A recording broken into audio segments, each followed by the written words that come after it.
Hello, and welcome to the 2018 Dynamic Range Day webcast. This is the slightly awkward bit at the beginning where I have to wait to make sure that you can see me on YouTube.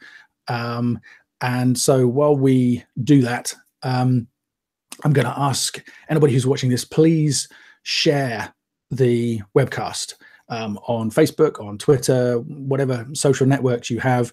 You could either share the YouTube page, or you could use the URL dynamicrangeday.com/DRD hyphen dash webcast dash 2018. Or if that's too long to remember, you can just go to the homepage of dynamicrangeday.com, and the first text item there says to watch the webcast. If you click on that, you can click through.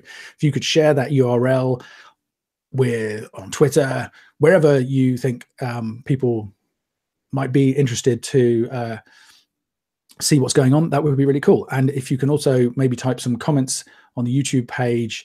If you go to the YouTube page, there's a chat area to the right-hand side of the video where you guys can talk to each other. I won't be watching that while the webcast is on, but we will kind of look back through that at the end when we do the Q&A to see if there's any questions. So yeah, if you can just let us know that this is all working, that would be very good. Friends who are with me in the Hangout, can anybody see this on YouTube yet? Is that a thumbs up, Sigador? I think it is. Excellent. Okay, so now I will start again, and then we'll edit this bit off for the replay later. Hello, and welcome to the 2018 Dynamic Range Day webcast. As always, I'm going to be announcing the winner of the Dynamic Range Day award this year, and also just chatting about how things are going in the world of the loudness wars over the last year, my feelings about the way things are. And finally, I'm going to be sharing something new with you this year. I've been working on what until now has been a secret project with Ian Kerr from MeterPlugs that I'm really excited about. So I'll tell you more about that in a minute. So maybe first of all, just talk about, yeah, the state of play, if you like. I was really optimistic last year, and I think the year before, we'd seen some fantastic new releases with great dynamics coming out. There had been Daft Punk, Jack White, we had Uptown Funk, all these different releases with huge hits, with healthy dynamics, at least, you know, not kind of amazing dynamics, but not super crushed, not loudness or casualties. And yeah, I felt really optimistic about it. This year, over the last 12 months or so, I guess I felt a little bit disappointed. I don't feel that that momentum has been maintained necessarily. It's not so much, I mean, there have been some train wrecks. If you've had the misfortune to hear Miley Cyrus's latest album or the new one from Kylie Minogue, it's like the music has been squeezed through a really small hole. And it almost sounds like it's already coming out of a smartphone speaker to me, which is absurd in those genres. You know, there's no need for lightweight disposable pop to be insanely loud, and it just suffers as a result. There are those kind of almost comedy releases around, but I guess on the whole, there's not this kind of the really, really terrible releases kind of everywhere. It's more just, I feel kind of meh. There's lots of basically good sounding records that I just think are a few dBs louder than they needed to be. They get turned down again on YouTube and Spotify and Tidal and everywhere else. And it just seems like a shame. It just seems like a missed opportunity. There was one artist, Janelle Monáe in particular, you know, is kind of huge pop sensation. When you watch her YouTube videos, they have decent dynamics and they sound pretty good. And I was kind of really interested to check out the album. And unfortunately, it just had a few more dBs of limiting or clipping or something added on, and it just was restrained. It was just held in. It all just felt disappointing. And that just kind of seems to be the story across the board to me. There are so many albums that are just louder than they need to be. They don't sound disastrously bad. It's just disappointing, given we've had these examples in the past. Having said that, there have been some fantastic releases, and some of those are nominated for the award this year. So maybe if I move on to talking about the award, because that story, if you like, continues, I guess, in terms of looking for nominations for the award. I mean, I'm delighted with the shortlist that we have this year. There are some fantastic sounding albums on there. There's great variety, and I'm really pleased with the winner that we've chosen. I think it could be an important album for the Loudness Awards, for dynamics in music. Time will tell whether that proves to be the case. But again, I had to look hard to find, not so much in the indie sector. I'm seeing a ton of indie releases with great dynamics, and also, releases from smaller, kind of less mainstream, not the really big artists.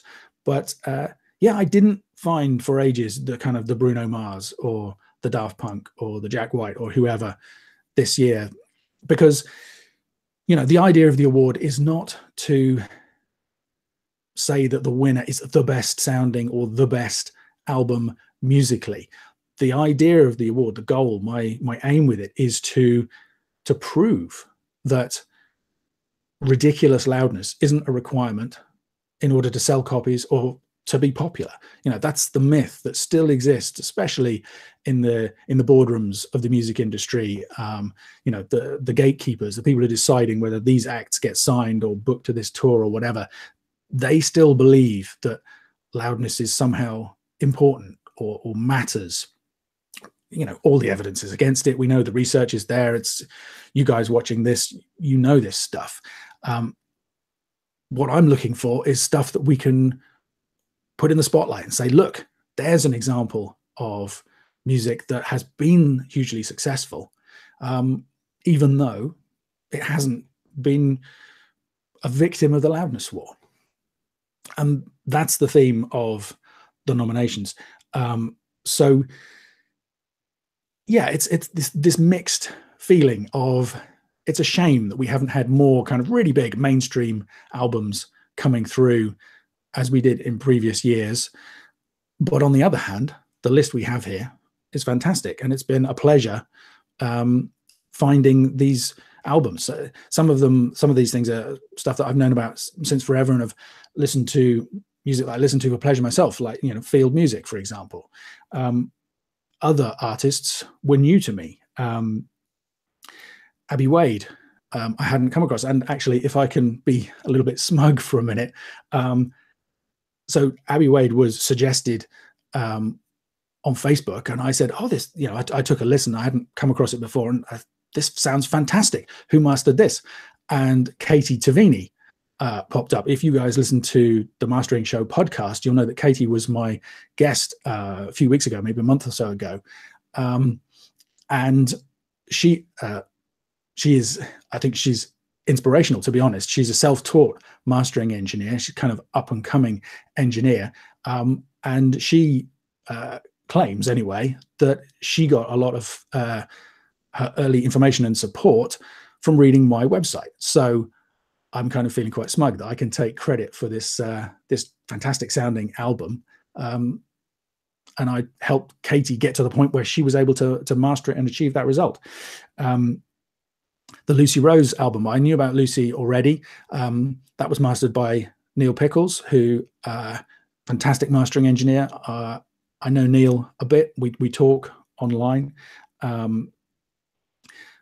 Really pleased to include that in the list.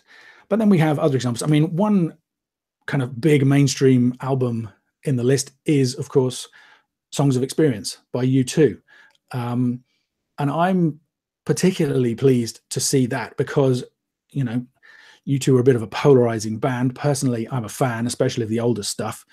I see a lot of opposition to the idea of them on my social media streams from some people. But, you know, they took the bait in the Loudness war. You know, How to Build an Atomic Bomb was a terrible Loudness war casualty, in my opinion. I mean, the track Vertigo, there's one point where the vocal kind of, the entire track ducks, and it's all kind of dense and squashed, and they've stepped back from that sound. And the last two albums especially, I think, have had great dynamics. That's a really pleasing to see. So, you know, hats off to them for having the courage of their convictions. Stephen Wilson continually produces fantastic sounding music, and To the Bone, again, I think that was a bit of a polarizing album. Some of the fans loved it. I loved it. Some people didn't, because it was quite different to his previous stuff, but it still sounds fantastic and is great dynamically. Flying Horsemen were a new band to me, as were Hookworms, both suggested recently by people I was talking to on Facebook. And, you know, I guess slightly more alternative acts, you know, not necessarily mainstream, but fantastic stuff. Great use of dynamics. Really nice to hear that kind of thing coming through. Sampha is an example of, I guess he's not what I would, you know, he's not mainstream, but that album won the Mercury Prize here in the UK last year. In fact, it came out just before last year's Dynamic Range Day. I wasn't aware of it at that time, so I've bent my own rules slightly by allowing it into the shortlist. But I just think that's an album that really deserves people's attention. And just in the last week, we've had the release of J. Cole's KOD album, which again it's great to see. I mean, in fact, one theme that I want to pick out over the last year is the way that urban and hip hop music in particular does seem to be making more use of dynamics. Drake, for example, has had a number of releases with decent dynamics that have been massive hits. In terms of the message that I'm trying to put across for the award, that's exactly the story I'm trying to tell. I mean, there are times when he's had the top 3 or 4 positions in the streaming chart on Spotify, even though he's not going, or his mastering engineer, Chris Athens, isn't going for extreme loudness. In the end, there were just a few too many songs on that album that tipped it over the edge, so that I felt I couldn't include it in the final shortlist. But yeah, lots of R&B, urban, hip hop stuff coming through with great dynamics. Another album that I was hopeful about was the new Foo Fighters album. Some of you may have seen I put out a blog post saying that they had proved my point about dynamics when the first single, Run, came out. And I still think that's a great example, that song. I mean, you actually saw reviews of it commenting on the fact that it had loud and soft sections, you know, without kind of anybody having any particular point to make about the loudness wars, which was great to see. So unfortunately, again, that album didn't quite live up for me to the expectations that that first single kind of set up. There was still some really kind of crushed stuff on there, and it was quite inconsistent. It wouldn't have been right to have held that up as an example of kind of the ultimate in terms of dynamics. So anyway, there you go. That's my bit of rambling about the nominations this year. I think it's kind of fascinating to look at these and to see where we go next. There are, for a long time, I thought I was going to give the award to Sampha. In terms of my own personal listening taste, I would probably have chosen Open Here by Field Music. But this award isn't about my personal preferences.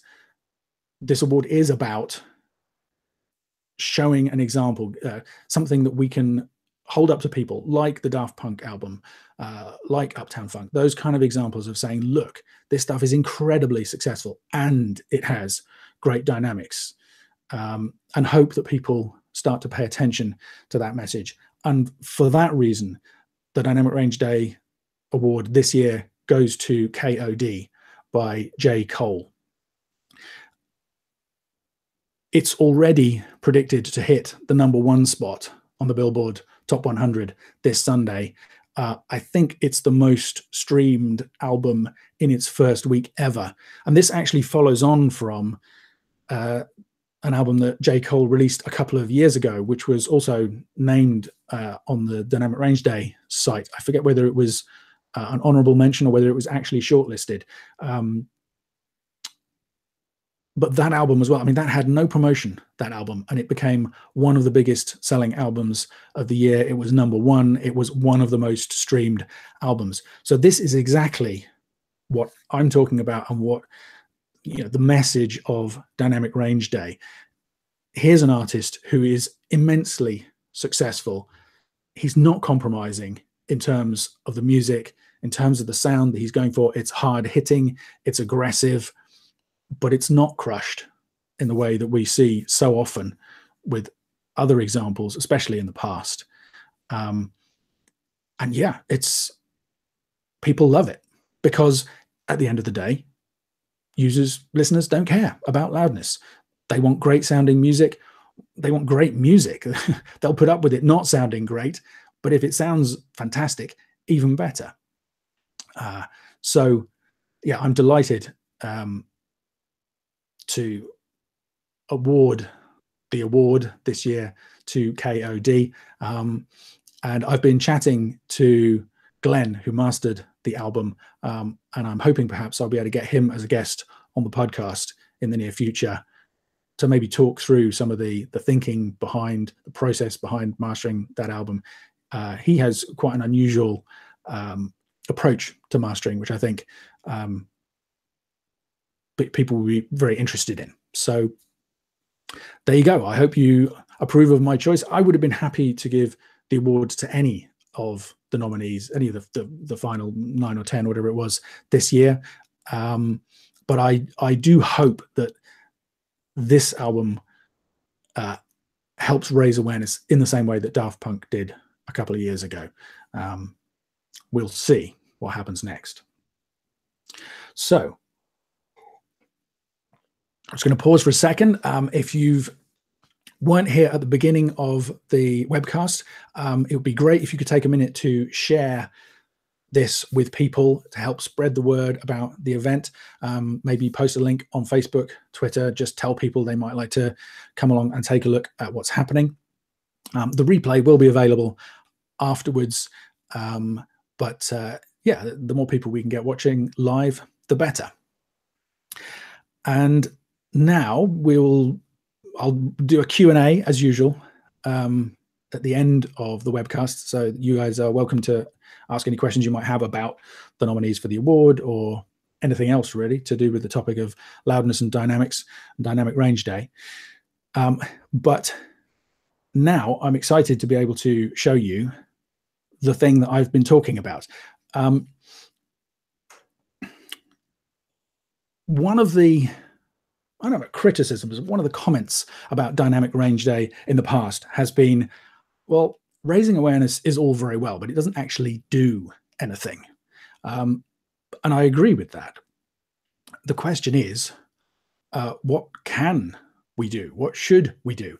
I don't agree that trying to enforce loudness on people, make them master in a certain way or mix or record or any of those things is the right approach. I think that gets a very negative response from people and is counterproductive. And it's hard to know what other action you can take. But one thing that I have found very effective, the first thing is just asking people to take the step, for example, of importing songs into iTunes and enabling sound check and then listening to their songs. That has a real tangible effect on people because they hear the effect that the loudness normalization in particular has on their music, and they hear the difference between a dynamic song and a crushed song. Taking that one step further, I found that the response to the plugins that I've developed with MeterPlugs has been excellent. People, when they can see the results for themselves in Dynameter of the dynamics, or where they can hear a loudness matched comparison in perception, that also has an effect, because it's suddenly real. It connects with them. It connects with their music. And I think that's important. The problem with both of those things, of course, is that people have to buy plugins. So, I am very proud of them, but I do accept that that's not something that everybody wants to do. And I'm delighted now that Ian and I are going to be able to offer something to you, to everybody, for free, that hopefully will help with this whole issue. It's a website. I'm going to show it to you any minute now. For the time being, I think you should consider it as being a beta version. It works, so far as we know, and so far as we've tested it. We've shared it with a small group of people. We think it's fine, but please be patient. If you do find any problems with it, please don't get upset. Get in touch and let us know so that we can fix it. I'm going to share my screen now so that I can show this website to you. We will get the Google Hangout tunnel of doom. There it is. So if you would like, you can use this website now if you would like to. The address is penalty.meterplugs.com. And here it is. The name of the site is Loudness Penalty. Ultimately, it will be on loudnesspenalty.com. We're just finishing setting that up right at the moment. And the idea of it is very simple. As you can see, it says, find out if your music will be turned down by YouTube, Spotify, Tidal, Pandora, and Apple Soundcheck. Discover your music's loudness penalty score for free. The reason we've made this site is to answer the most common question I see. And this is something that I'm excited about. This is a real change. I forget whether I mentioned this last year in the webcast, but a couple of years ago, I would do this webcast and I would talk about the Loudness War and Dynamic Range Day online, and people would kind of go, what's that? Whereas now, literally every day in the forums, on Twitter, on Facebook, I see people asking, how loud should I master my music for online streaming? People, the word is out. People understand that loudness normalization is being used, and they understand that making stuff as loud as possible is maybe not the best approach anymore. And I think that's fantastic, because that's the first step. First, people have to be aware of the problem. Then they have to decide what they're going to do about it. And then I think we will start to see more and more people choosing to take advantage of having more dynamics in their music. The problem, of course, is that you have to answer their question with more information, with an education process. And actions speak louder than words, just like getting somebody to import their music into iTunes, or getting them to use a plugin to see how their music sounds. Our hope with this website is that it will allow them to test their music, it will allow you to test your music and get instant feedback about the effects of loudness normalization on your music, and take action and realize what the benefits are. So I can show you how it works. Just quickly, since I'm giving you a tour of the site, you can see down here it says scroll down to learn more. If we scroll down here, there is a little bit more information about loudness penalty, about how it works. And while I'm here, I just want to say thanks to Chris Graham from Chris Graham Mastering for his contribution. He and I cooked up the idea for this site together just before Christmas. And he has been very gracious in helping out with it and allowing us to run with the idea. So I'm going to start with, I've got a few test files here. Let me just show you how it works. You just drag on an audio file, WAV file, MP3, Apple AAC will also work. You can see it was calculating there, and now we have the results. That's very quick. That's because it's a short test file. It will take quite a bit longer for a 3, 4, 5 minute song. Don't worry if the progress indicator goes around for a while. We will add a proper progress bar at some stage. We haven't got to that just yet. Here are the results. As you can see, we have 5 different numbers, one for YouTube, one for Spotify, one for Tidal, one for Pandora, and one for iTunes. Those numbers tell you what will happen to your music when you upload it to those streaming services. So for example, on Spotify, the loudness will be reduced by 0.9 dBs in comparison to what it was when you uploaded it. So it's being turned down by about a dB. On Tidal, it's being turned down by half a dB. Same on Pandora with the volume slider at full. iTunes, there's a bigger loudness penalty. It's a couple of dBs. In fact, the iTunes value is only approximate at this point because Apple's sound check is a bit of a mystery to everybody, but we're working on it. On YouTube, you can see we've got a positive loudness penalty value. Now, YouTube doesn't turn up quiet music, so that doesn't mean that the level will increase. It just means that the file will be played back at its original level, which is fine because you can master it as you like and know that the level isn't going to be changed.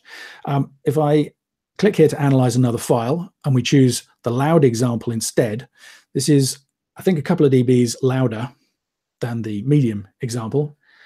And sure enough, all of those values have reduced by about 2 dBs.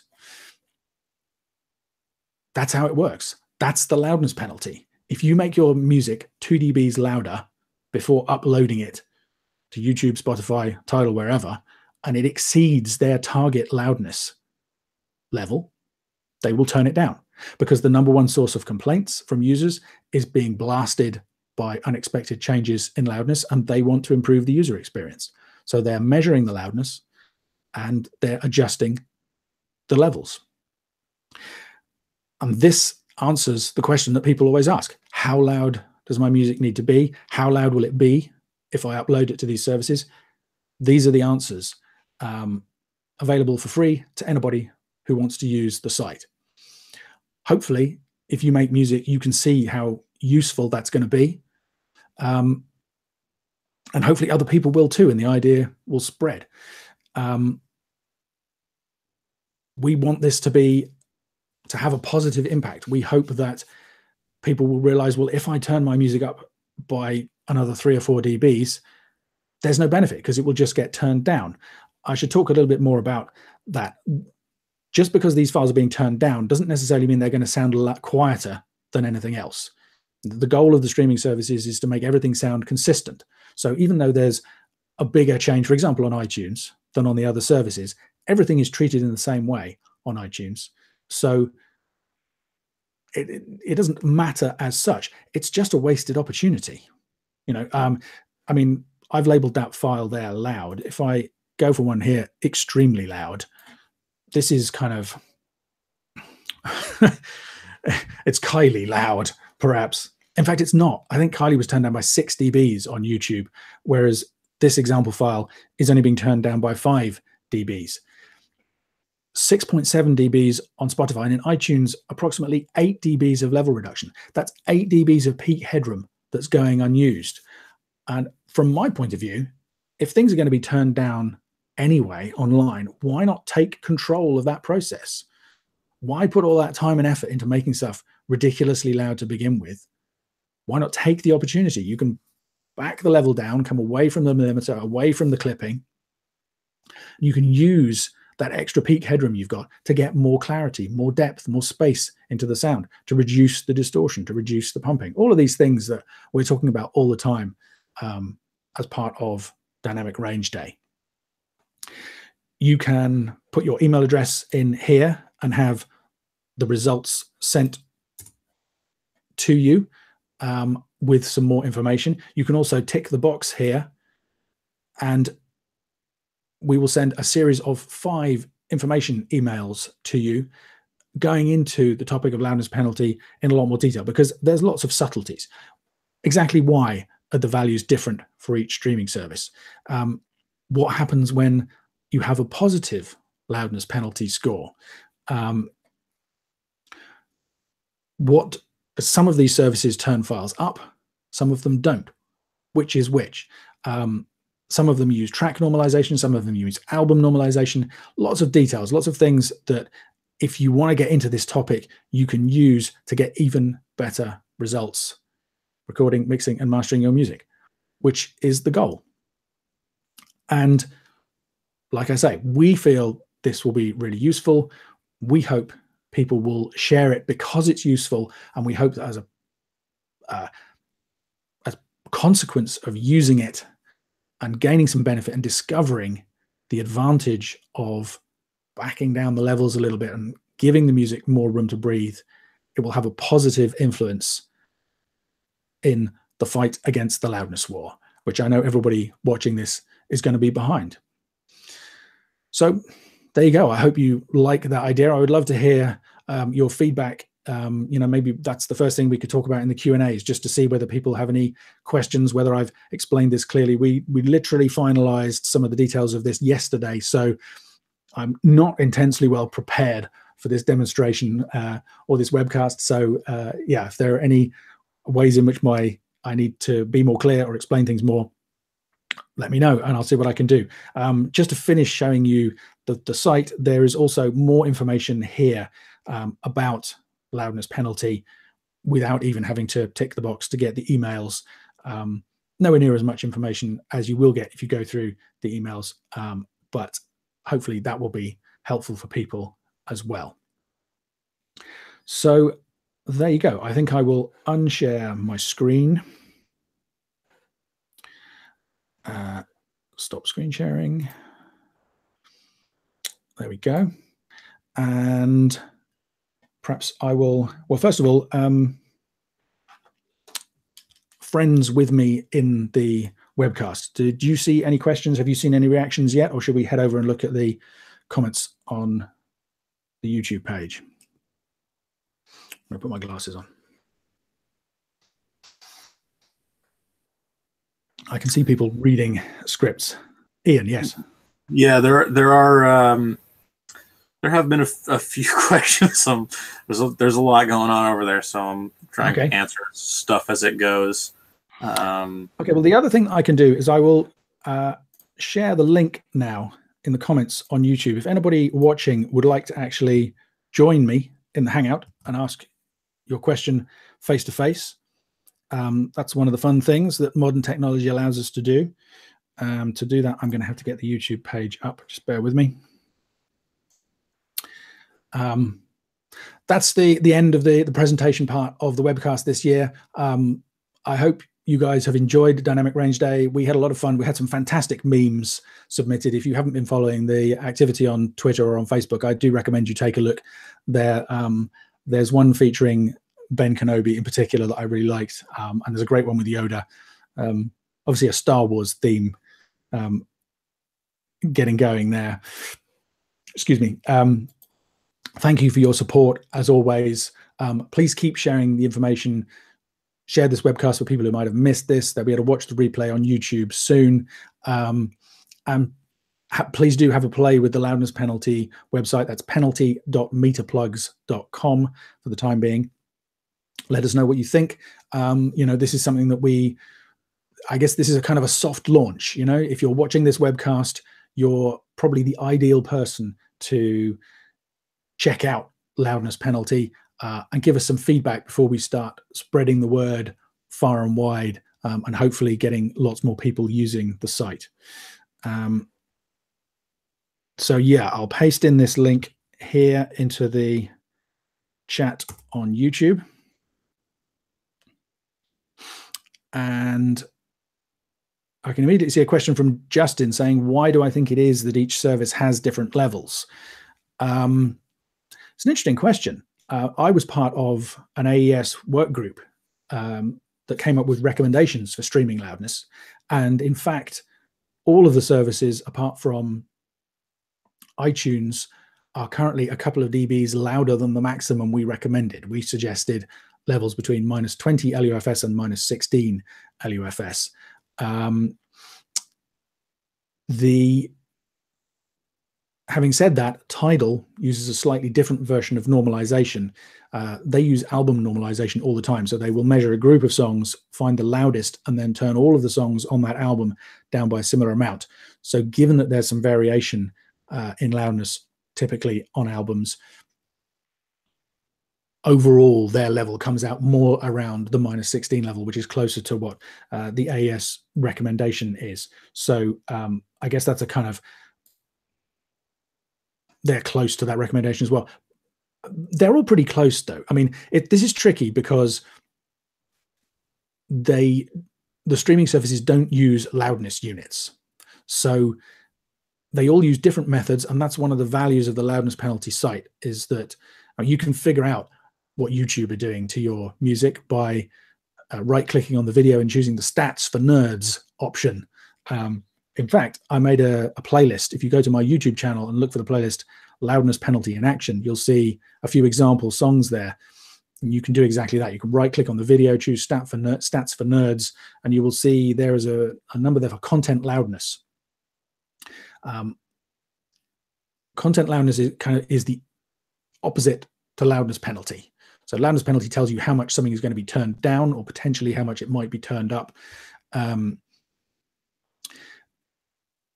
Content loudness goes the other direction. So if you have a positive loudness penalty score, you'll see oh, now I've confused myself. Anyway, you can go there and look at the stats for nerds and see loudness penalty in action. In particular, you can see, for example, there are 2 Metallica tracks in there. One is from Death Magnetic. It's been turned down by something like 6 dBs or so. One of them is from the more recent album. It's only been turned down by 2 or 3 dBs. Listening on earbuds, they sound pretty similar in terms of loudness. Listening on my studio monitors, the track that was uploaded quieter, the one that has the less negative loudness penalty value, the one at -3 instead of -6, actually sounds louder, because you squash the music more, you turn it down more, and it suffers as a result. So they don't use LUFS. That's how I got into that little tangent. But you can use LUFS to try and decide, or to measure roughly where they are. And they're all kind of -13, -14, thereabouts. So what I'm hoping is we don't get into another loudness war of streaming services where, Spotify decide, well, we don't like being a dB or so quieter than YouTube, whatever it is, and we're going to start turning it up, and then you get back into this escalating situation. Hopefully that won't happen. I suspect it's simply they have people within those organizations who have to decide what's our target going to be, and they make their decision based on their own criteria. Hello, Siri. Yeah, I suspect it's as simple as that. It's just different people making different technical decisions and reacting, of course, responding, because Spotify used to have a default normalization level that was much louder, 3 dBs louder than Tidal, certainly, and a couple of dBs louder than YouTube. And they made the decision to reduce that. I think in response to people like us requesting it from them. So that's a hugely positive step. So hopefully over time they will conform. Hopefully they'll all start using LUFS, which will make all of this much more predictable. And they will all converge on a more sensible value. That would be the ideal from my point of view. If you had consistency across all the streaming services, it would just make everybody's life easier, and we could all get back to making music again. I hope that helped. Oh, Ian has to go. Great to see you, Ian. Thanks for your help. See you again soon.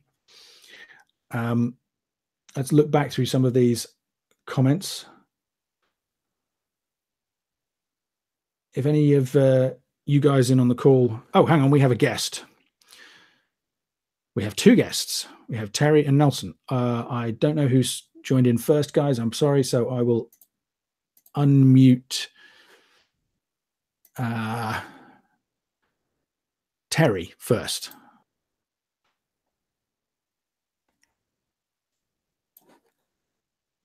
That doesn't seem to be working. Here we go. Ah, excellent. Hi, how you doing? Of course.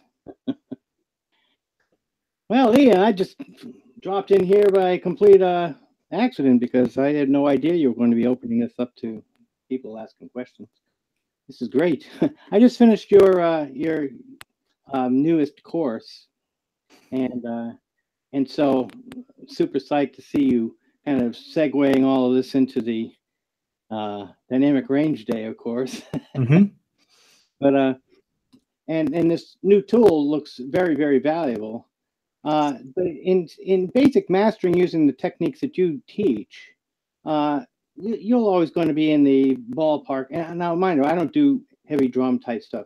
You do rock and roll stuff very much, some, but as long as I'm following the mastering techniques that you taught in your course, it seems to me that I'm going to be passing with flying colors using this new tool that you've just shared. You think so? Yeah, that's my experience. In fact, the final email in the kind of the series that people get if they tick the box on the website is about optimizing your music to get great loudness penalty scores as you work. Like I say, we put the site together because that's what people were asking for. They were saying, I want to know how my song is going to be treated by YouTube or by Spotify or whatever. That's what we've provided. That kind of feels slightly odd to me. I optimize the loudness as I work on a file. So before we had, now I do check things with the loudness penalty site because it's so handy. But what I find is typically my stuff is being turned down by a dB, maybe 2 dBs for the loud stuff on YouTube, which I think is fine, incidentally. I recommend people avoid really big penalties. If something's being turned by 4, 5, 6 dBs, that seems crazy to me. But for loud stuff, because you've got this variation between the services and because the target loudness levels, thankfully, they've chosen are relatively conservative, minus 14, that's plenty of room to have nice dynamic stuff in there.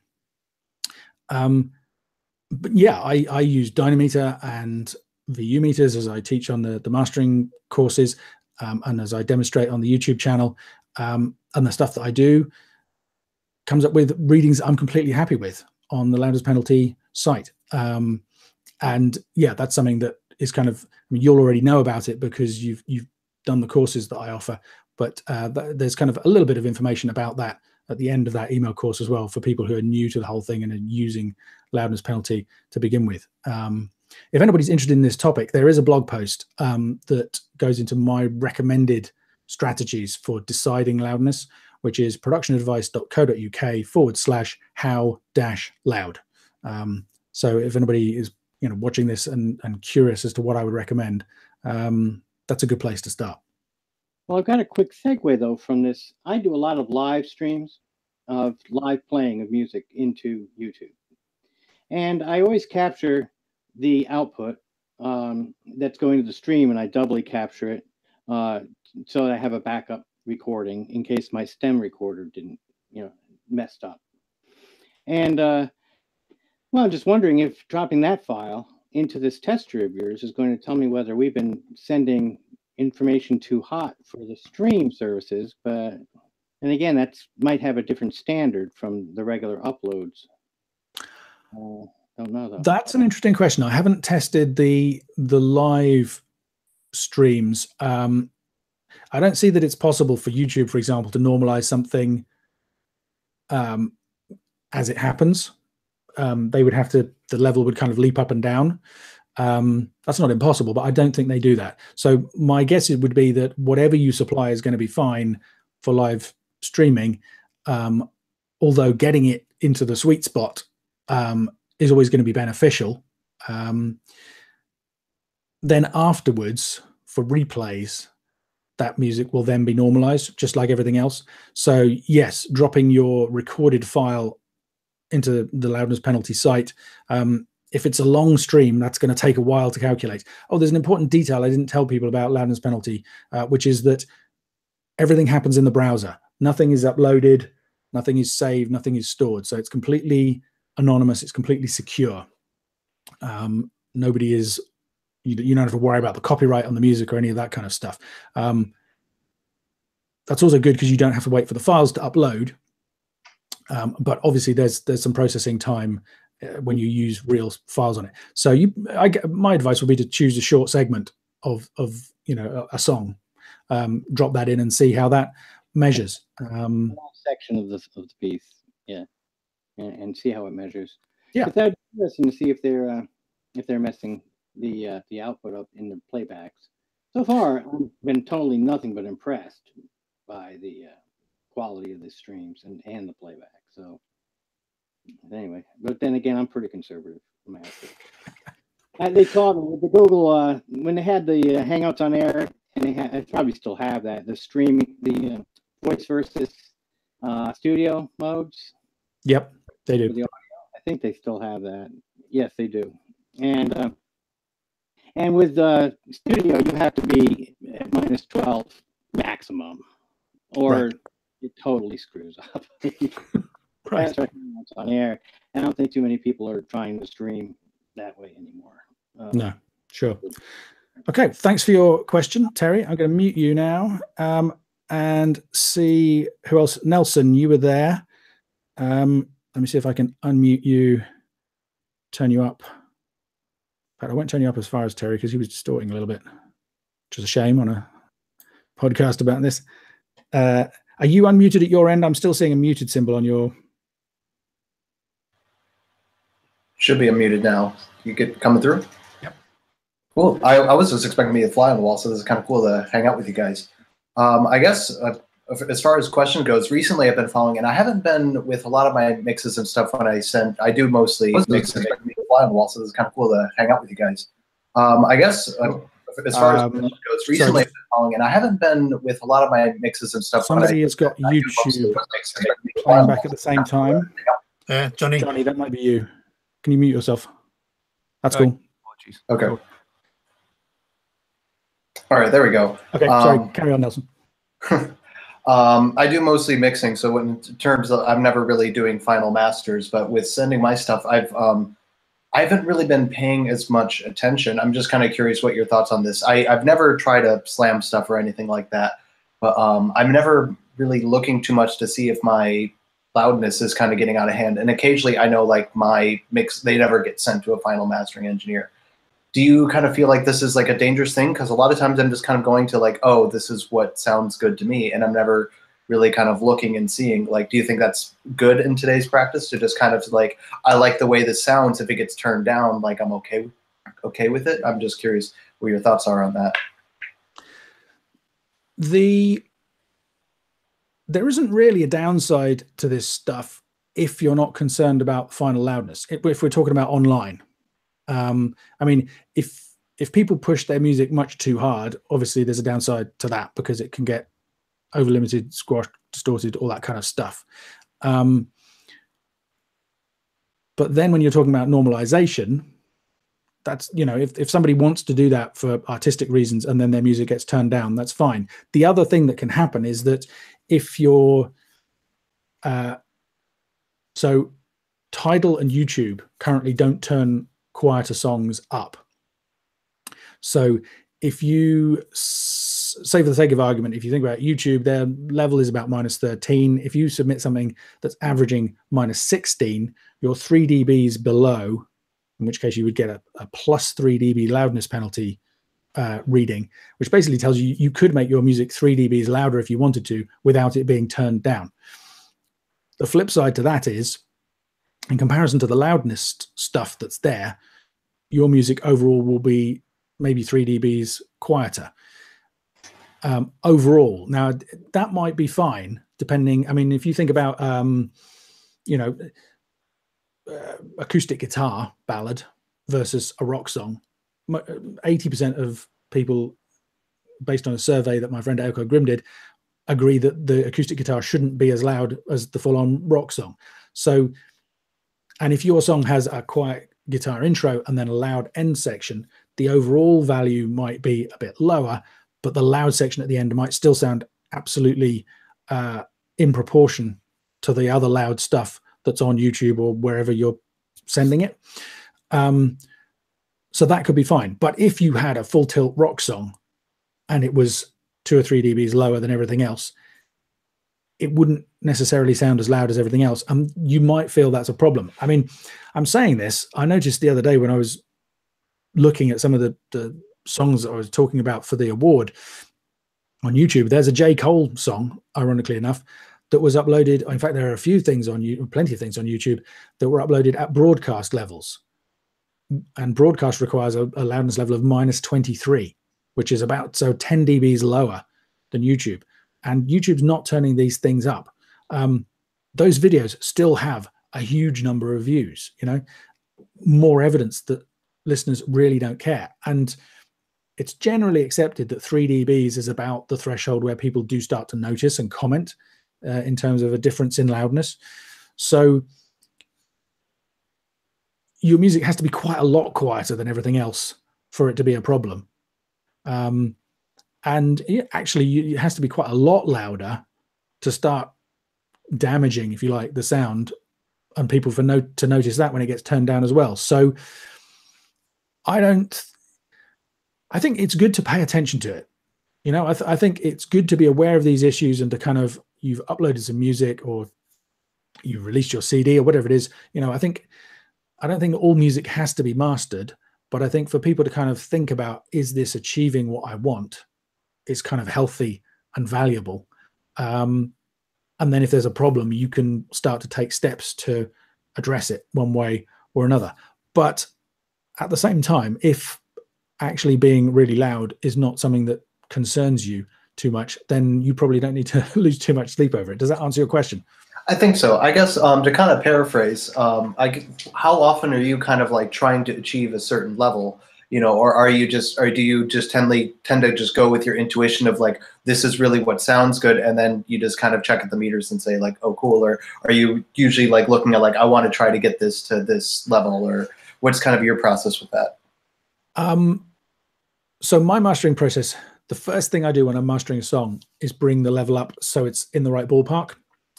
Because our ears fool us. If songs are, if they're louder, we think they have more bass and treble. If they're quieter, we think they have less bass and treble.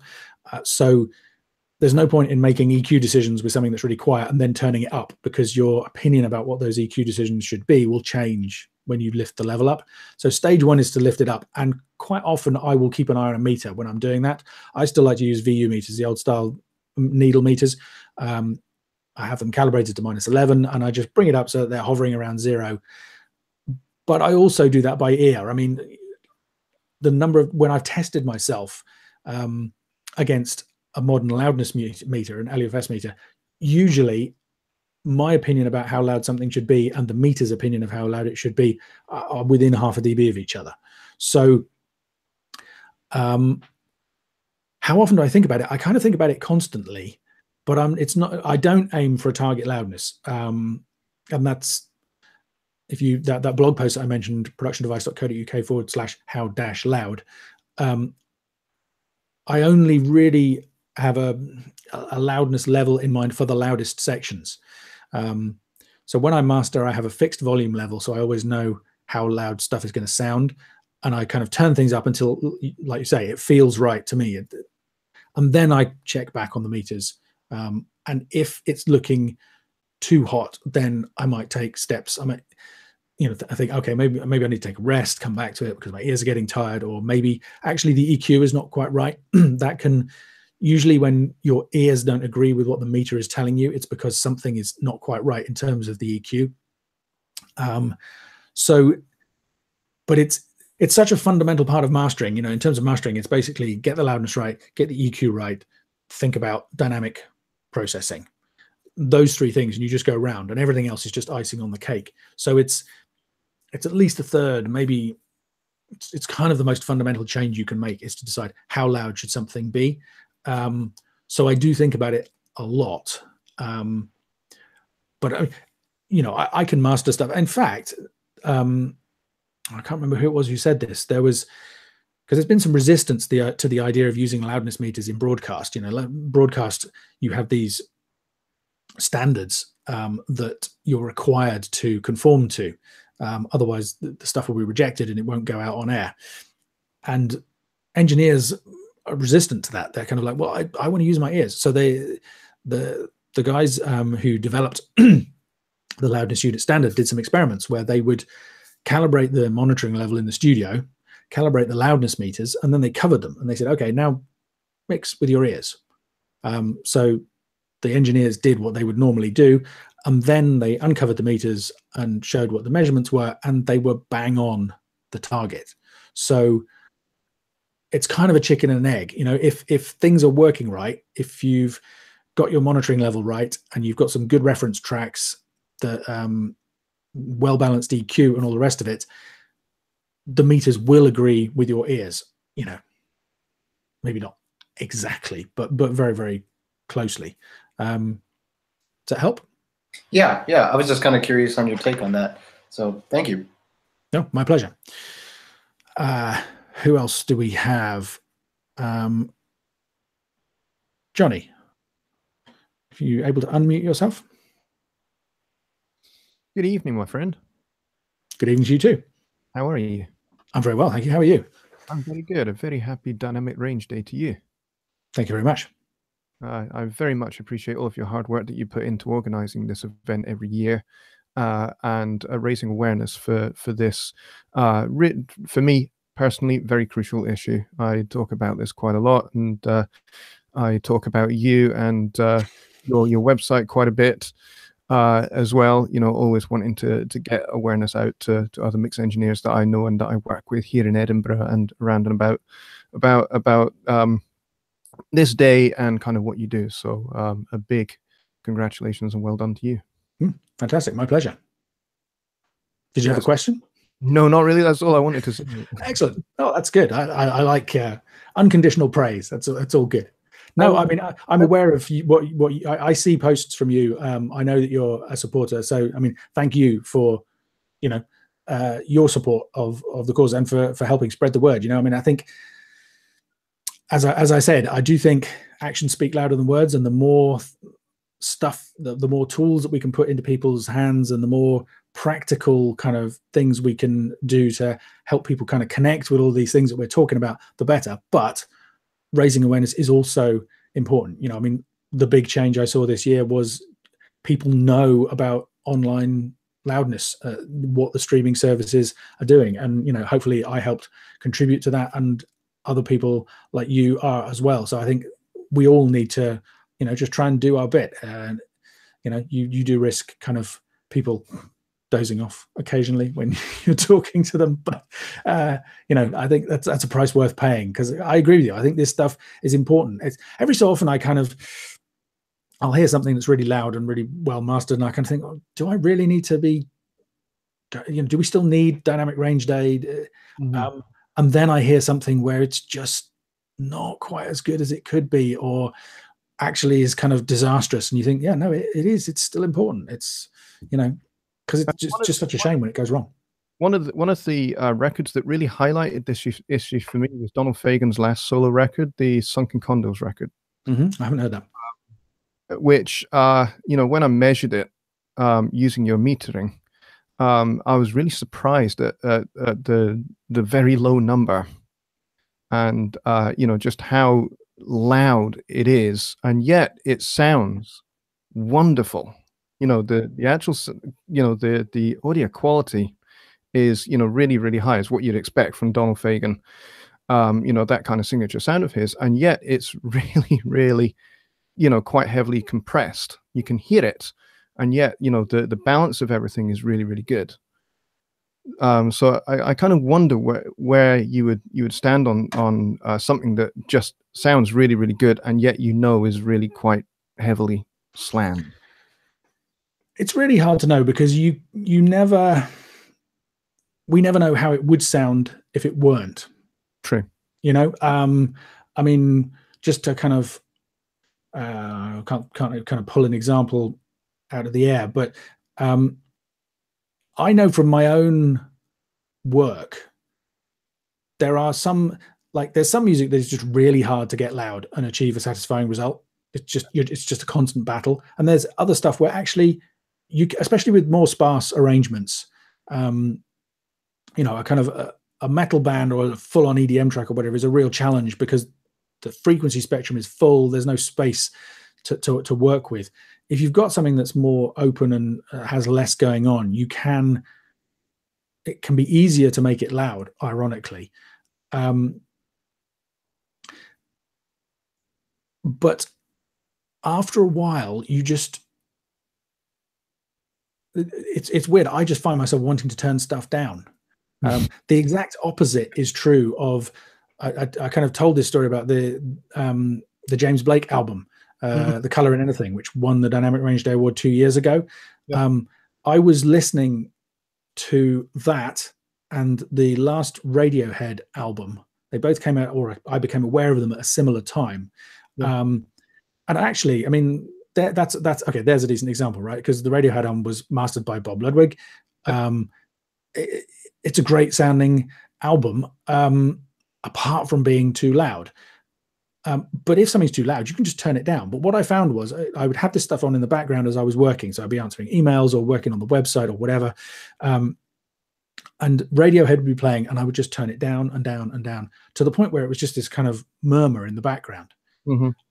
I started listening to the James Blake album, and I kept turning it up because it was like, oh, that sounds. And it ended up, I had it, which is unheard of usually. I was listening to this thing at full tilt, full mastering level, whilst doing other stuff, and just, you know, it was making me move. I was connecting with the songs. It was a little bit distracting from my work, but in a good way, right?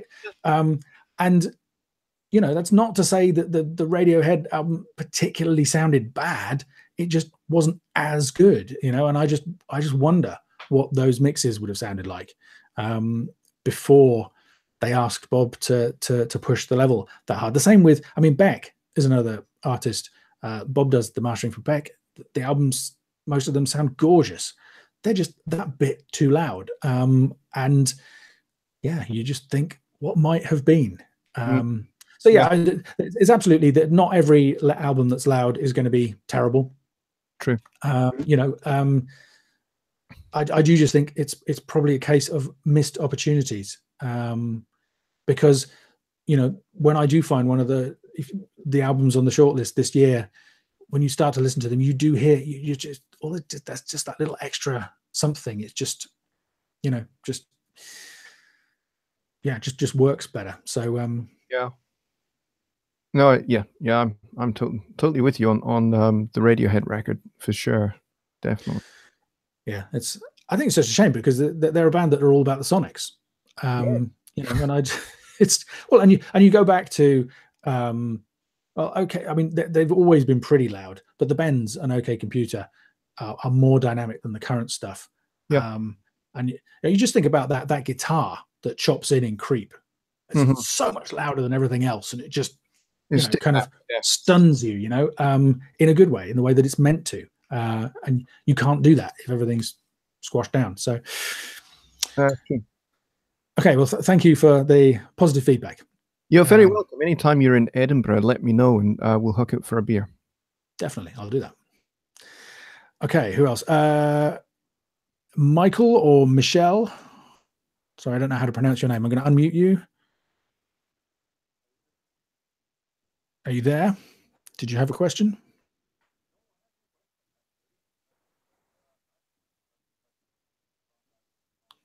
I can't hear you, unfortunately. So I will come back to you. So we talked to Nelson. Chris, showing you as muted. Hello, Ian. Hi, how you doing? Not bad. How are you? Good, thank you. Thanks for doing this as usual. It's always good to see. My pleasure. So, as you probably know, like what I worry about with people is that they ingest a lot of this information kind of the wrong way. Like, you know, a lot of the consensus is like, oh, we all have to master to the same LEFS number and stuff like that. And there's a lot of like misconceptions around what is actually happening. Like when something gets turned down, what is the actual process? And, you know, a lot of people think that's actually a destructive process when 95% of the time we know that's not the case. So how do you expect people to, or how would you position to someone to interpret the information that is given to them when they upload their WAV or MP3 to this new great tool that you've created? What do you think that they should be alarmed by a quote unquote penalty, and that they should revise, or should they just take it into account, and is it a sanity check, that sort of thing? There's kind of two answers to that. I mean, the first answer is that it's, apart from calling it loudness penalty, as opposed to loudness adjustment or loudness change or one of a less kind of snappy, other than that, we don't intend it to be judgmental. You know, it's there for people to use in any way that they like. Just, I know that there are people who use my Dynameter plugin and they aim to get stuff brown, which is, to me, I chose the color brown because I felt it was less appealing than the reds, greens, blues, and oranges. Yes. So they're not using it the way that it's intended, and that's fine, right? Because that's their choice. I'm not here to litigate. So in the first instance, it just answers the question, what's going to happen? You know, people would say, well, what will happen? And you go, well, you can go to YouTube and you get the stats for nerds, or you can put a loudness meter and run it through Audio Hijack or whatever to measure the loudness and figure this stuff out. This will just tell them quickly and easily what's going to happen, and then they can make whatever use of that information that they like. But with my dynamic range day head on, I guess I hope, yes, that people will be alarmed by very large values. You know, a lot of stuff is mastered 4, 5, or 6 dBs louder than the example file that I demonstrated called loud. So they're going to see loudness penalties of -3 or 4 on YouTube and -6, 7, 8 on iTunes. And I would like them to kind of think about that and go, huh? And this is a kind of a process that we take people through with the emails. So email number 1 is, what does a negative loudness penalty mean? Email number 2 is, what does a positive loudness penalty mean? And then we talk about the differences between the different kinds of streaming services. And then we talk about how to optimize your loudness as you work. And that's where I talk about, you know, I agree with you. Aiming for a particular LUFS level is a red herring. Instead, my recommendation is that you monitor the short-term loudness at the loudest point of the song and then balance everything else musically to that. And that's the kind of line that we take with loudness penalty. If the loudness penalty values are positive or 0, it means the level's not going to be changed, at least on Tidal and YouTube. So what you decide in terms of the loudness levels is what's going to happen. Yeah. If your song measures +2 loudness penalty on YouTube, that means that you could turn it up by 2 dBs if you wanted to without it being turned down, right? Because it's positive, it's going to stay at the same level. They're not going to turn it down. So you've got some wiggle room, if you like. But we don't recommend at any point that people do that. It is an option, but actually our point of view is that's probably musically appropriate. Yeah. And probably exactly what you want. You know, even on YouTube, you wouldn't want an acoustic ballad to sound as loud as Metallica or whatever. So hopefully that kind of, you know, I think if somebody just uses the site and doesn't tick the box for the emails and doesn't get intrigued to investigate this any further, they could use it in exactly the opposite way that I hope they do. And I certainly think there will be people who will use it and go, well, it's being turned down by 4 dBs. So what? Still sounds great. And that's a valid response as well. But yeah, through the emails, we're kind of suggesting to people that's an opportunity to, you know, it's hard to make things loud. They're going to be turned down anyway. Why go through the process of trying to make them loud in the first place? Why not experiment with a bit less? So does that answer the question? You know, we're not trying to preach, and we're very clear. I mean, I think the second or third paragraph in the first email that they get, you know, kind of says, does this mean my stuff's going to sound quiet? And we say no, you know, because the goal is of the streaming services is consistency. So your stuff is still going to, if you have a negative loudness penalty, if it's being turned down, it'll only be turned down to the same as everything else, which is not a problem. So there's no need to get alarmed about that, but it could potentially be a missed opportunity for you. I mean, and it'll be interesting. I mean, I have to, the other thing maybe to say is that this is effectively a beta version currently, and it's, you know, it's a minimum viable product. This is about the simplest thing that we could put together that makes this idea work, and we're going to be watching the response to it very closely.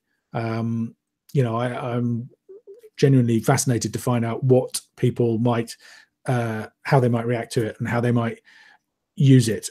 We've got a comment from Segador saying that it could sound less loud in comparison to what you had in the studio. Yeah, it absolutely would. Yeah. But that's the thing. If you let's say you master your song loud, sounds great to you, then you plug it into loudness penalty and it tells you it's going to be turned down by 4 dBs. You can then preview that for yourself by turning the level down by 4 dBs and then playing it back in comparison to everything else on YouTube. Or you could do the same with Spotify or whatever. That's another thing the site enables you to do, is to preview how your music is going to sound and decide whether you're happy with it or not. And that's an important part of the process. Segador is saying, can you chip in? Are you talking about, he's saying he's seeing constant wanderings. Yeah, there are people talking in the chat and being confused.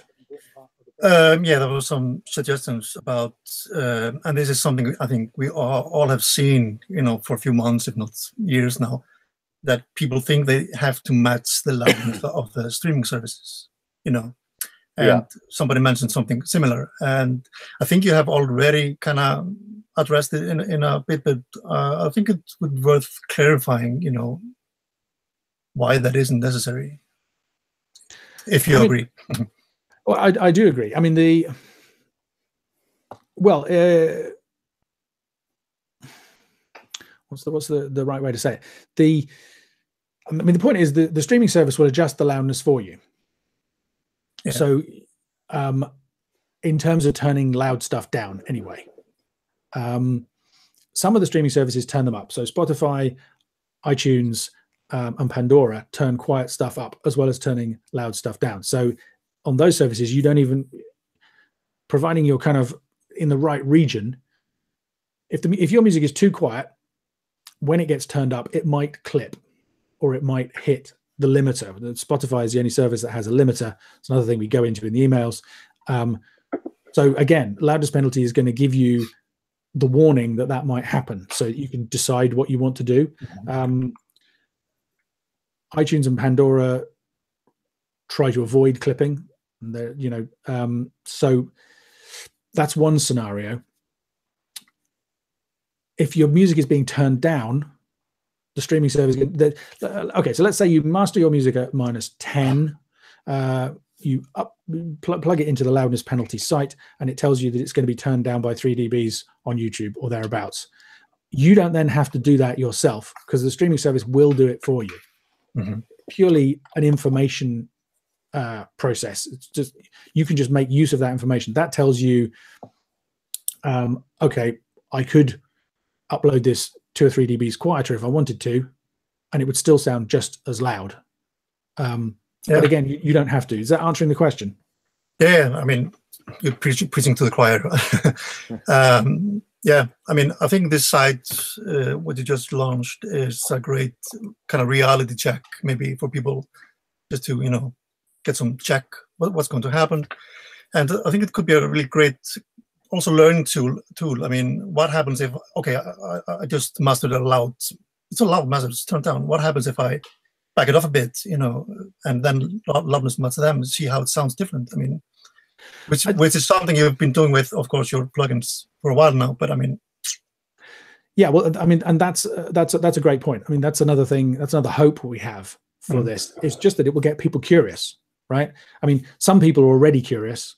We're hoping it's gonna, the fact that it's there and it's free is going to get more people thinking about these issues, and just becoming intentional, right? Mm-hmm. There's lots of people who are doing stuff because somebody else told them to, and misinformation about this, that, and the other. This is going to be clear and concise information about what will happen. And then, yeah, I think I mean, we deliberately haven't put a huge amount of content on the website. We want people to sign up to get the extra information, because we want them to take the time to get involved in that process and to start educating themselves and to start thinking about it and clicking out to other links. You know, and all of that is kind of the bit that works with dynamic range day, if you like, because I think that's how we will get progress, hopefully. Yeah, the site itself kind of almost invites more questions than it answers, and we may tweak that. You know, if we get kind of, we might get a whole hundreds of people just going, I don't understand, what is this? You know, there's just not enough information. I mean, actually, that's something that I'd love to get feedback from people watching this webcast and playing around with the site. You know, how do you feel about it? Do you think, does the information we're giving make sense to you? Is it helpful? You know, that's the kind of stuff that we need to fine tune. In a way, the site itself is really simple. The thing we've been spending the time on is the emails and the information, to try and make it clear and useful, but also, yeah, educational for people. Yeah, thanks for that. We've been talking lots to people who are in the call, and we have another person, Sebastian's there. Let's quickly, probably another 10 or 15 minutes. If there were any other questions. Oh, Johnny says, just used it on one of my mastered songs. Numbers look good and the report is very useful. Excellent. Mission accomplished. If there were any other common questions that were coming up in the comments, wow, I'm going to have to scroll back through these comments. There's lots of people talking about it. I think I can't. Oh, so link to the new site, please, is penalty.meterplugs.com. It will soon be loudnesspenalty.com, but probably not till next week. Someone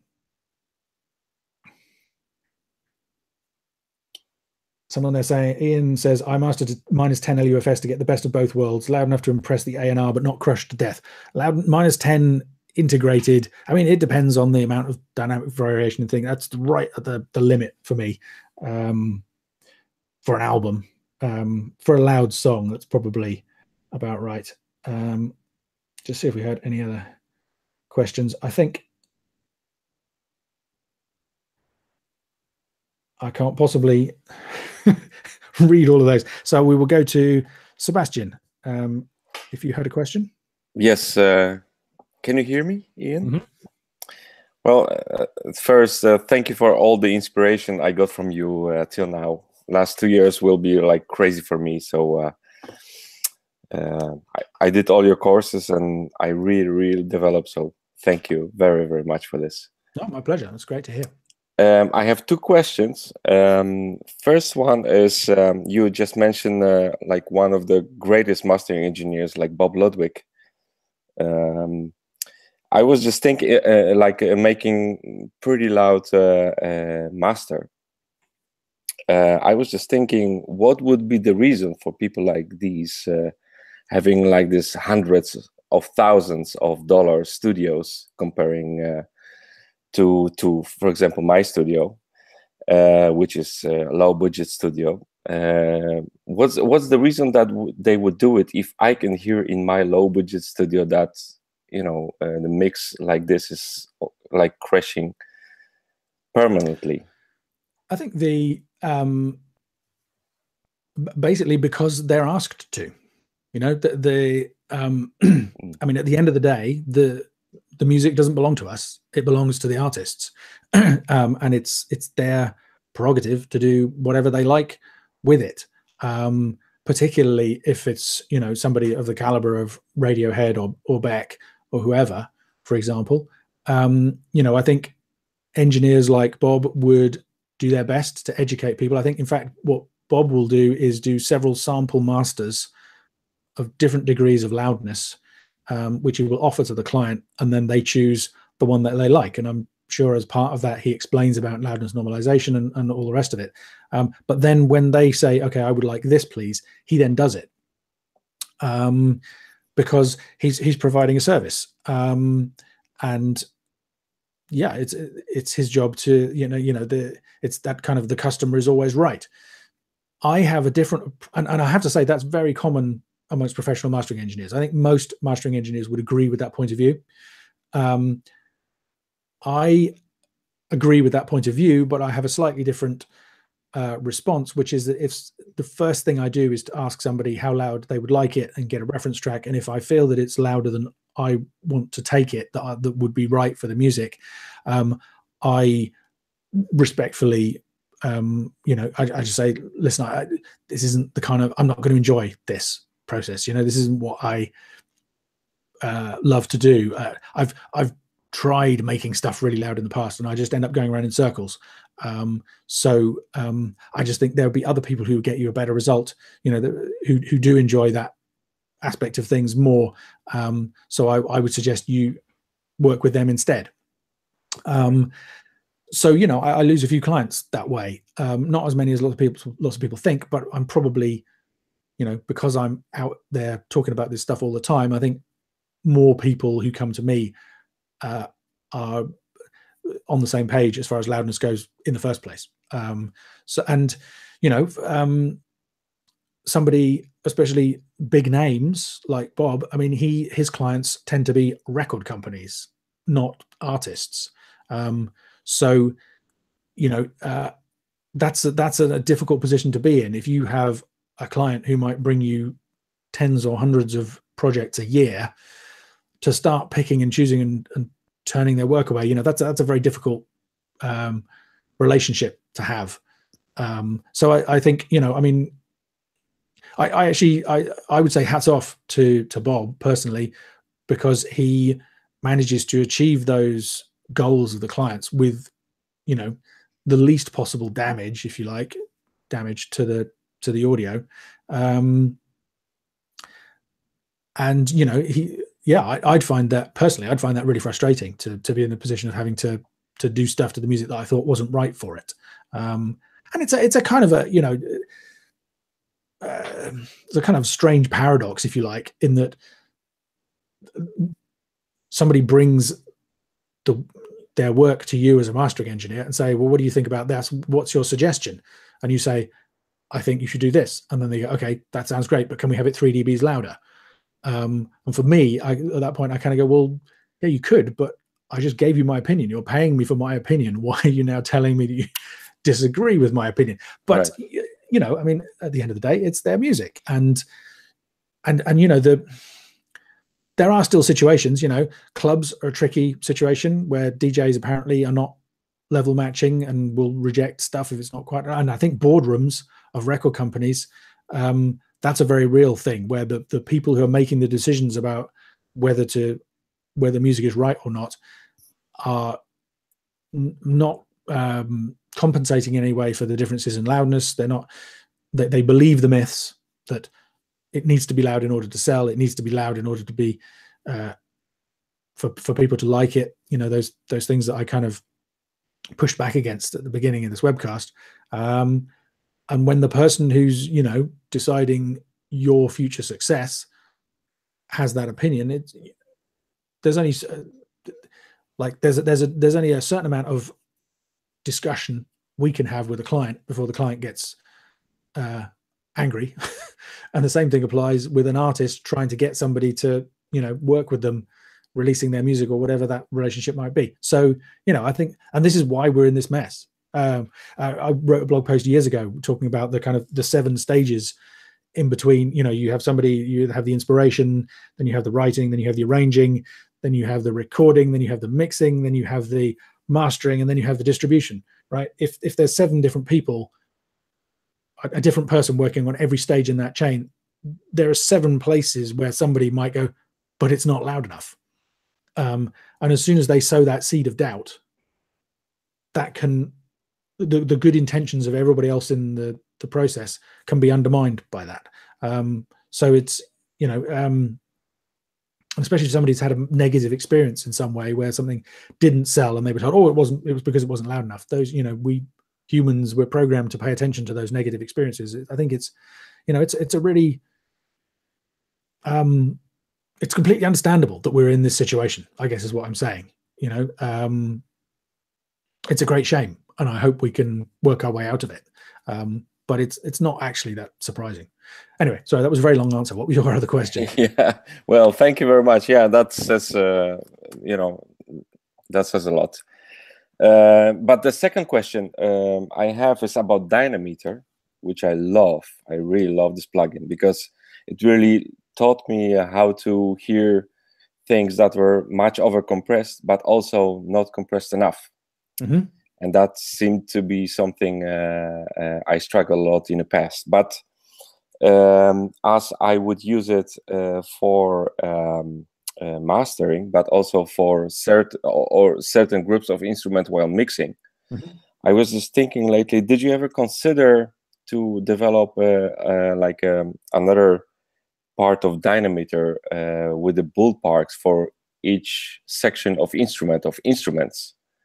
Because what I'm trying to say, it's like drums, they're pretty dynamic instrument, but very often what happens while mixing is, for example, electric guitars, they will be overcompressed because people, before realizing that it's already compressed sound, like distorted guitar, they will compress it again. And that was the moment I was thinking, Dynameter, maybe it's, I was just curious about your thoughts about it. Well, I have thought about it, but it's tricky. I mean, one of the things is that the kind of the recommendations that we give for mastering are very much based on my experience and my opinions, and I'm constantly working on mastering material, so I can have Dynameter there all the time. I do a lot less mixing these days. I mean, I'm actually not accepting new mixing clients right now. So I personally don't have that in-depth experience. The other trick is that I think with a mix, there's a degree of, I mean, let's say most things have drums. That kind of gives you, it reduces the possibilities, if you like. If you think about the things that might be in a mix, you could have the drums that look incredibly dynamic, and then you might have just a sustained keyboard pad that has almost no dynamics. They would look completely different on Dynameter, and they could both be absolutely fine. So giving the guidelines, it's a much more detailed kind of process to figure out what each of those requirements would be. And it also depends. I mean, I think, so going back to something we were talking about earlier on, my approach for helping people decide loudness is to judge how loud should the loudest section be, and then judge everything else musically in comparison to that. That kind of gives you something to pin things to, if you like. It kind of gives you a reference point. And I've found that to be consistent across all kinds of genres. But I'm not sure the same would be true in mixing. So to use the example of the track Run by the Foo Fighters that I mentioned when I was talking about the award, that song, I think, sounds great. It has good dynamics, macro and micro dynamics. But even so, for my taste, the drums are much too heavily squashed in that song. And I think that's something to do with the way that Dave Grohl likes his drums to sound, because there's a Queens of the Stone Age track that I love as well, but I hate the drum sound in it.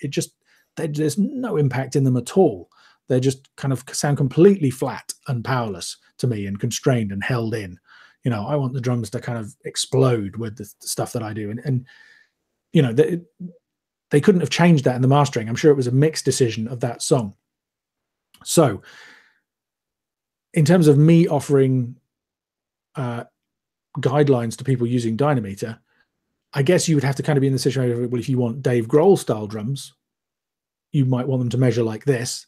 Whereas if you want Steely Dan style drums, you might want them to sound like that, or measure like that. Do you see what I mean? It kind of, right, the number of variables explodes, if you like. It's not kind of like I could give you, okay, this would be a good, I could give you maybe my kind of guideline for drums to my taste, But I guess the whole thing becomes a lot more subjective.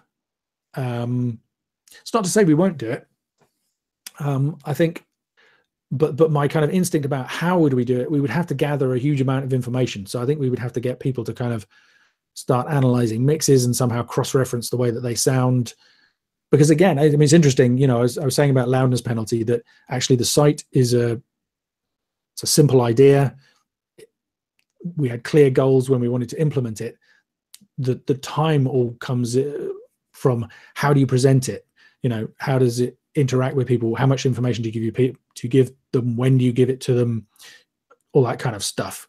We want to color code the results that it gives you, for example. That's a whole other thing that we're going to be working on in future. Same with Dynameter. We had a working version of it within weeks of me suggesting the idea to Ian at MeterPlugs. And then we took about a year figuring out all the details of how it was going to be presented and all the rest of it. And a lot of that is just using it and kind of connecting what you see with what you hear and figuring out what those guidelines should be. So yeah, it's a nice idea. I don't know that it's going to happen that soon, just because of the sheer amount of work involved with it. I mean, and I think as well, it's the kind of thing that people can learn for themselves. If they do what you're doing, like put Dynameter on a drum bus and then compare that to the mix, and then compare that to, say, the vocal submix or whatever. One of the nice things about it is you can just learn to connect how something looks to how it sounds, and you connect that correlation yourself. And it's kind of slow because everybody wants just the answer of, oh, you should do this, but actually it's better to figure that stuff out yourself,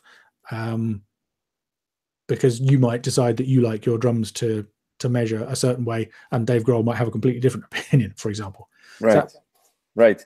I get your point. But, like, for example, using dynameters or on certain parts of certain instruments really helped me thinking about compression in the depth of the mix. If I hope I'm clear now. Besides EQ, of course, it also has to do with depth. But also, the dynameter helped me to think about the compression in depth of the mix. That's why I came up with this idea, and I would like. That's why I asked you that.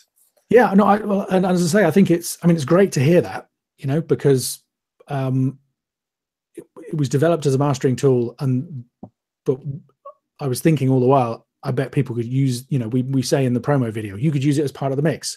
So it's great to hear that it's been helpful to you, and I think I am interested in what you're talking about, but the process of that would have to be me working with people like you to I guess formalize that stuff. You take your discoveries and your intuitions about how you use it and how it connects with what you hear when you mix, right? And do that over a large number of people, or at least plenty of people. And find the areas where it connects and say, okay, well, everybody kind of likes their drums to measure this way, for example, or everybody, those kind of things. Right. It would be great to do, but it would be a lot of research, I think. Given that our current development schedule, it looks challenging already, probably adding anything else into it at this stage. But never say never. And maybe there's some clever way we can figure that out. I'll have to think about that. It's like when you said about Dave Grohl drums sound, and on the other side, I would say the opposite, the Billie Jean, the Quincy Jones production. That's the opposite. I mean, it's like apples and oranges to compare to, but you have to learn how to compare it. Thanks to Dynameter, I learned that. So exactly. I think that's the great thing about it is. Thankfully, we don't have to do that work. I think it would be nice for people if we did, but the great thing is, just by with all meters, you have to learn how does what it tells you connect with what you hear. That's the value, Right. If you know that at the point where Dynameter starts to go brown, you start to hate the sound, it will alert you to that fact when you're maybe not paying attention to that, or your ears are tired, or whatever. And that's the value. So thanks for the questions. Oh, my pleasure. Okay, we've been going about an hour and a half. It's probably time to start wrapping things up, unless anybody had any particular pressing questions in the chat. Paul says, wow, just used the site on one of my recent tracks. Came back at -9 on iTunes. Madness. Never. We need to be careful with iTunes.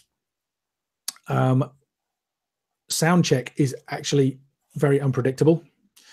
So the value we give isn't only an estimate. We're just basing it on the LUFS calculation for iTunes. But what you can do, Paul, is if you put your file in iTunes and right-click to get the enable sound check, and then right-click and choose file information, in the window that pops up, there's a number that says volume that will tell you the actual iTunes number, and hopefully it'll be similar to what sound check tells you, but to what loudness penalty tells you, but it might be a bit different. Yeah, -9 on iTunes is probably so. What were the YouTube values? They must still have been pretty low. I mean, you say it's too low. If it sounds great, maybe it isn't too low, but it could have been mastered that much more with more dynamics and still played back just as loud in all of these places, and might well have sounded better as well. So I think we've spoken to everybody who's here. I don't see any other pressing questions there. Yeah, you're welcome to comment on YouTube or Facebook. I'll try and keep an eye on the questions and answer as many of them as we can going forwards. But I think we will leave it there. I'm going to need some sleep, collapse in a heap. Thank you, everybody, for your questions. Thank you for being here. Really appreciate your support. Thank you for supporting the event. And I hope, do tell us what you think of loudness penalty. That's why we've shown it to you guys first, is we really value your feedback and opinions to make sure that it does exactly what we hope, and hopefully eventually has the effect that we hope for as well. So until next year, thanks for listening.